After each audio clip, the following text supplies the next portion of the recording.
ازيكم عاملين ايه؟ تعالوا النهارده نعمل اكله حلوه كده خفيفه تنفع الوقت الحر اللي احنا فيه والمصايف والتجمعات العائليه الجميله. عندنا الاول هننقع العصيان الخشب بتاعه الشيش طاووق في ميه ونسيبها نص ساعه على الاقل عشان متتحرقش. وهنكون طبعا متبلين الفراخ. انا بجيب الفراخ مخليه، وراك مخليه، وبقطعها مكعبات. وعندنا الطماطم والبصل وفلفل الالوان. الطماطم انا بشيل قلبها اللي فيه الميه، ده بينفعنا بعد كده لو هنعمل مكرونه او حاجه، علشان ما تبقاش فيها ميه تضايقنا ساعه الشوي كده، بتبقى طعمها مش حلو.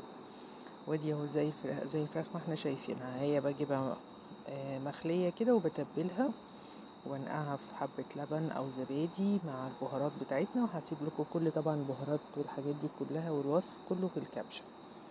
نقطعها مكعبات على قد ما نقدر، ونحشي بقى او نعمل بالتبادل عصاية الشيش طاووق دي. بنحط بقى الخضار ونحط الفراخ والحاجات الجميلة دي بتاعتنا، وطبعا نحاول نرصها بطريقة مفرحة شوية عشان تفتح نفس الولاد على الأكل.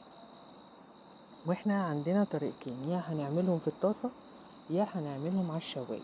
بس لو احنا مش هنخرج برا او هنعمل حاجة برا، خلينا نعملهم في الطاسة تاخد وش حلو كده من جميع الجوانب. هتبقى حاجة لذيذة جدا وهتفرحهم قوي، جنبها مكرونة، جنبها بطاطس، جنبها سوتيه. يعني نحاول ننوع في الاكل شوية علشان ما يزهقوش. يعني كده زي ما احنا شايفين خلصنا الكمية كلها، وهنحطها في الطاسة ونشوحها على جميع الجوانب. انا بالنسبه لي استوت على الطريقه دي. لو حابين ان لو مثلا اخدت معاكم وقت او حاجه، انا طبعا غيرت الطاسه هنا عشان لقيتها صغيره وخنقاها شويه، فحطيتها في صينيه تيفال كده وكملت عليها. اللي مش هتستوي معاه قوي او يحس ان هي لسه ما استوتش، زي بس بعد ما ناخد التشويح، يعني نشوح الاول كده وشه وظهره وكل الجوانب، وناخدها نحطها في صينيه وندخلها الفرن ربع ساعه. بس مش اكتر من كده عشان الفراخ ما تنشفش وتدينا طعم مش حلو.